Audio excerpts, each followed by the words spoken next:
Por que alguns morrem e outros sobrevivem? Em certas circunstâncias, como nessa pandemia, num acidente, por que alguns morrem e outros sobrevivem? Paz Deus com todos. Vamos dar continuidade às santas conversações. Quantas vezes nós não nos questionamos a respeito disso? Por acaso existem alguns privilegiados? Ou só menos Deus joga dados? É feito um sorteio? Ou existe realmente uma presciência? Vamos recorrer, por exemplo, a um fato na palavra. Na prisão dos apóstolos Pedro e Tiago, Tiago já é logo decapitado e depois Pedro é livre milagrosamente, como nós sabemos. Houve algum privilégio? Pedro era melhor do que Tiago? Por que Pedro e não Tiago? Por que Tiago e não Pedro? É sobre isso que nós vamos discorrer. Não temos nenhuma posição formada. Nas santas conversações nós vamos discorrendo e os assuntos vão surgindo, porque a resposta ela sempre vem da boca de Deus. Muitas vezes nós queremos responder a essas dúvidas, essas indagações, procuramos uma desculpa, um porquê que isto acontece. Então, se diz que aqueles que foram já estavam preparados e os que ficaram precisam ficar para completar mais alguma coisa. Ora, tudo é indagação, tudo é uma suposição. Nem tudo sabemos, nem tudo entendemos. A vida é complexa. Tem coisas que acontecem conosco hoje e nós não entendemos. Como já falei aqui, algumas coisas que aconteceram na minha vida há 10 anos atrás e hoje eu vim a entender. Então, muitas coisas nós não conseguimos entender de primeira mão, mas a resposta é certa. Aquele que busca, ele vai achar, ele vai encontrar. Então, o que acontece? Por que alguns vão e outros ficam? Isso, irmãos, o que me vem aqui agora, no meu sentimento, não tem nada a ver com preparação ou com continuidade. Definitivamente, este mundo, irmãos, é uma escola, onde viemos aprender algumas lições necessárias, que está além da nossa capacidade de entender. Alguns de nós, muitas vezes, somos usados como mestres, e outras vezes somos discípulos, sempre acontecendo essa dicotomia mestre-discípulo, discípulo-mestre. Em algum momento estamos aprendendo, em outro momento estamos passando aquilo que aprendemos. E assim nós vamos seguindo nessa missão, nessa escola, a escola da vida, além de aprender humildade, misericórdia, compaixão, boa vontade, longanimidade, amor ao próximo, eu creio que nós temos que reconhecer, que despertar por uma realidade, e ainda que não queiramos, que parece que quando isso se mostra mais vívido, nós procuramos uma caverna uma desculpa, um esconderijo para não querer entender esta grande realidade de que definitivamente não somos desse mundo. Estamos aqui. Uma passagem muito contundente, a passagem quando Jesus lava os pés aos discípulos, que diz assim: quando Jesus viu que já estava voltando para o mundo de Deus, para o céu, para a luz, ele se cingiu de uma toalha e começou a lavar os pés aos discípulos. Qual a interpretação disso? Que quando nós percebemos realmente que não somos daqui, que estamos aqui por um propósito, por um tempo, as posições já não fazem mais, não nos engodam mais. As posições, as hierarquias deste mundo, as diferenças de classe social, o eu sou, o eu tenho, eu posso, eu não posso, tudo isso perde o seu valor, porque você começa a perceber que você está passando como um peregrino por um lugar, e ali não é o teu lugar. A partir de então, você aplica o teu coração. O que eu vim aprender aqui? Por que eu estou aqui? Qual é o sentido? Qual é a razão da minha existência? E quando essas indagações começam a subir à nossa mente, povoar os nossos pensamentos, as respostas começam a aflorar.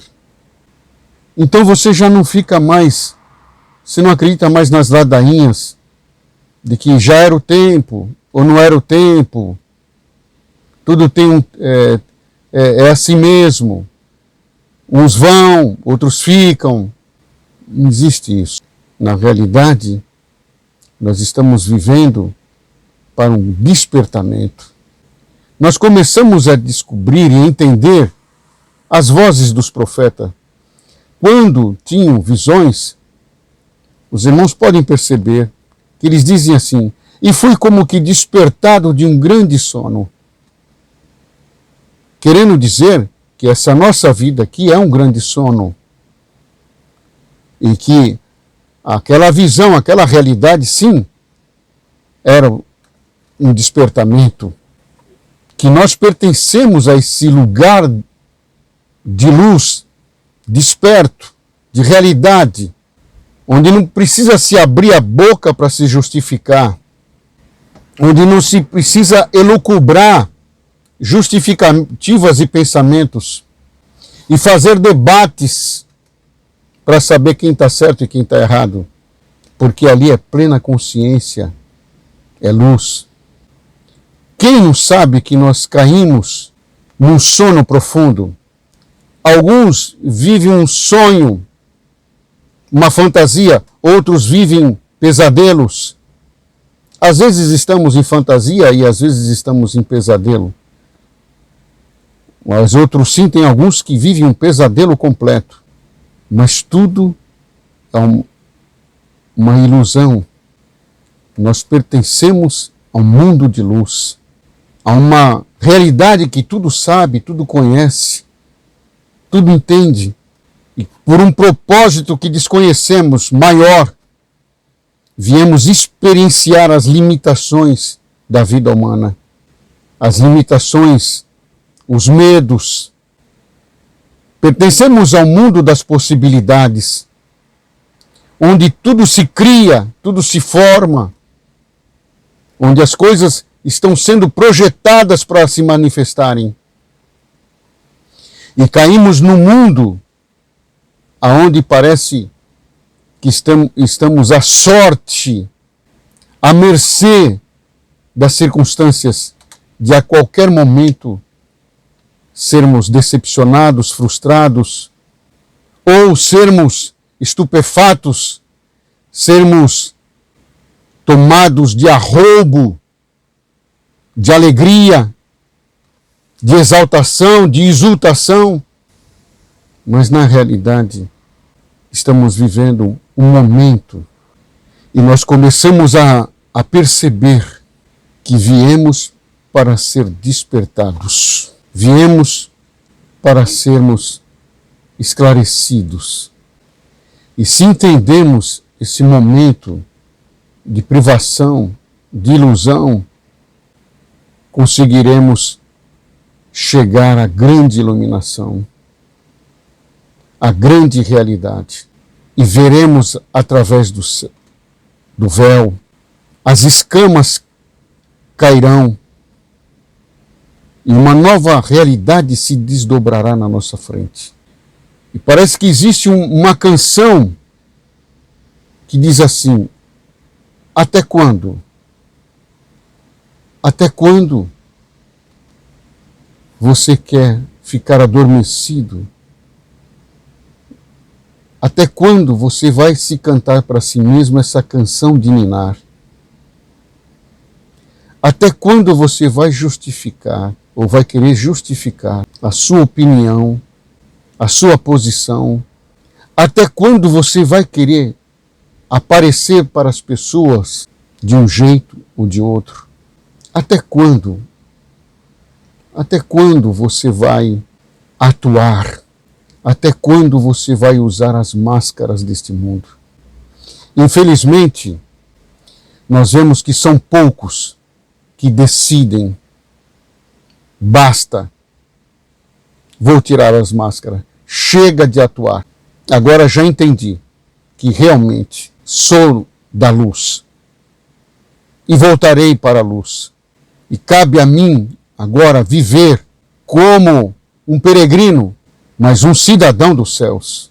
Chega de me iludir, chega de fantasiar, chega de se enternecer, chega de ouvir o canto da sereia, a hipnose do príncipe desse mundo. É como se alguém estralasse os dedos como um hipnotizador. Acorda, desperta. Chegou o momento de você saber a verdade. Chegou o momento de você viver uma realidade. E a realidade é essa. Todos, indiscriminadamente, somos filhos da luz. As trevas não conseguem produzir nenhum filho ou criar. O atributo, a atribuição de criar vem da luz. Tudo vem da luz. E para a luz retorna. E cabe àqueles que estão sendo despertados, que estão entrando nessa realidade, percebendo essa realidade, ser um agente do despertamento e começarmos a falar para pessoas, a avisarmos: até quando você vai viver nessa angústia das desilusões desse mundo?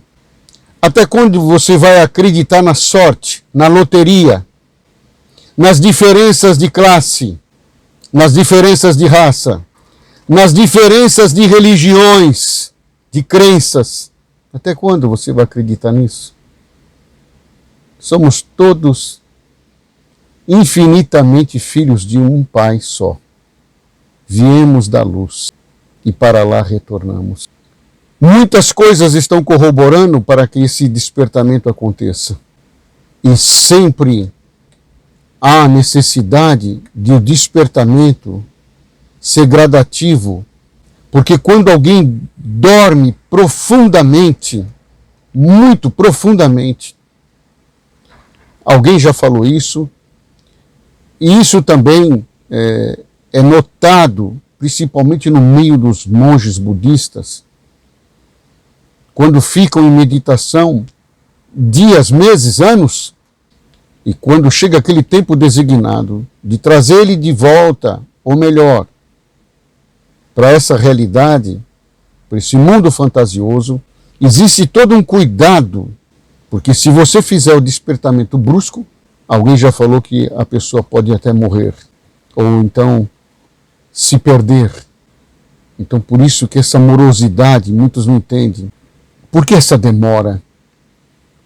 Porque se fala na volta de Jesus há tantos anos, milhares de anos, e nós estamos esperando.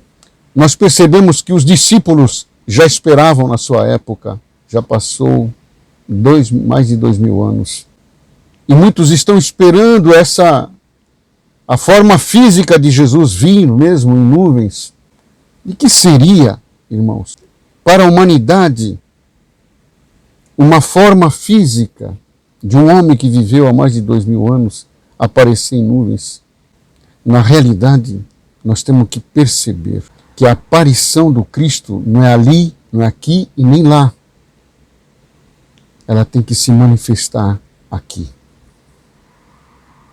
Não existe outro canal, senão no nosso próprio ser. E isso que é em nuvens de glória, em nuvens de conhecimento, em nuvens de luz, de testemunhos que corroboram com isso, de experiências que corroboram com isso. Então, irmão Marcos, por que uns morrem e outros sobrevivem? Diante de tudo isso que foi falado, essa tal morte não existe. Simplesmente alguém saiu do nosso ambiente, da nossa dormência e foi para uma outra realidade. O corpo já passou, mas passou muito tempo para nós entendermos que é uma roupa que envelhece, que estraga, uma roupa que pode ser deixada mesmo como nova.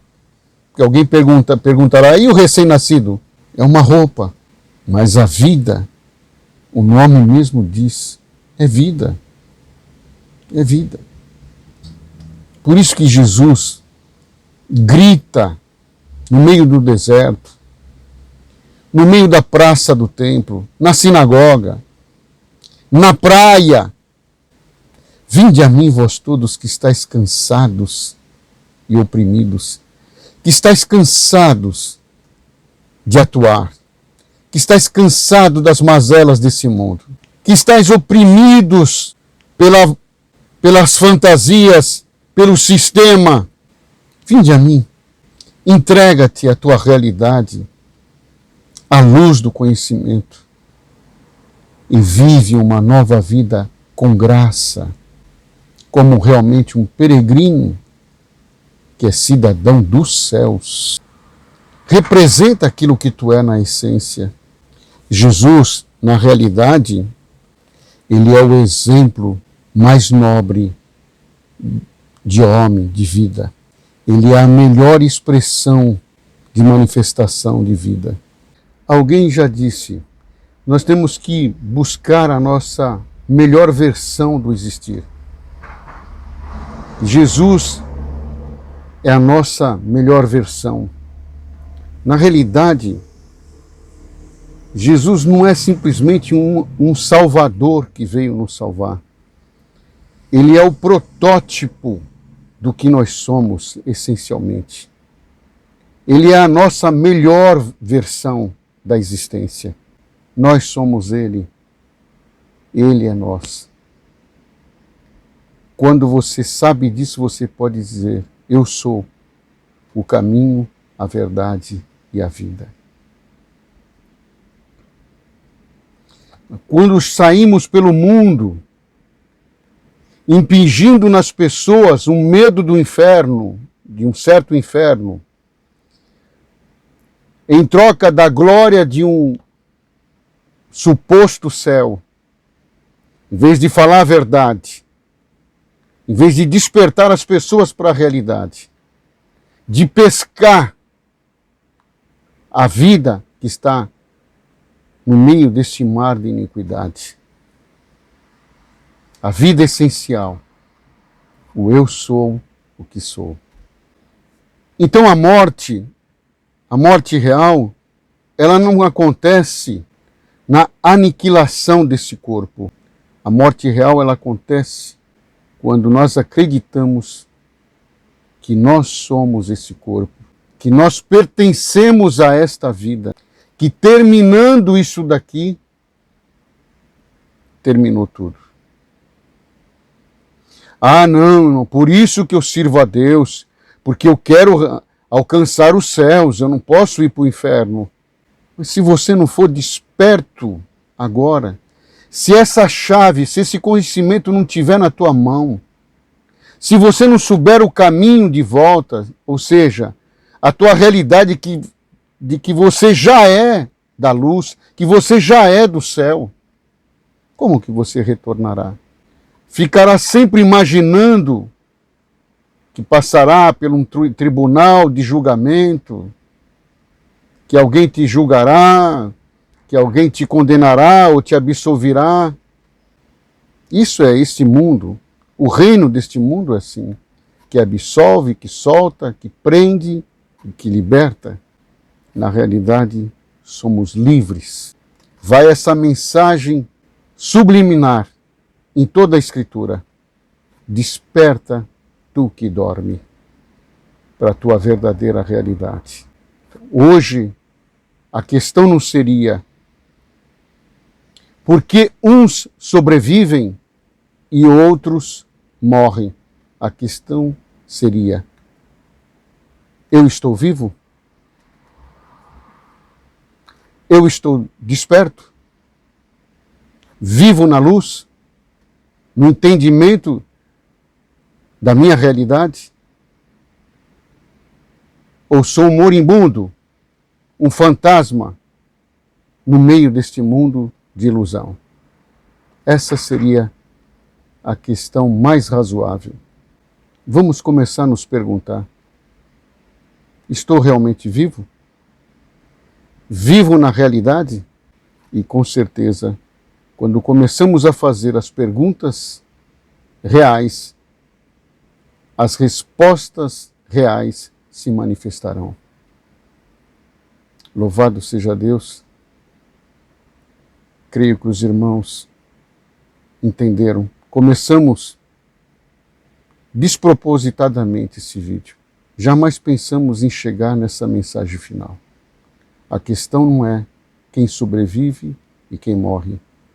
A questão é: estou vivo?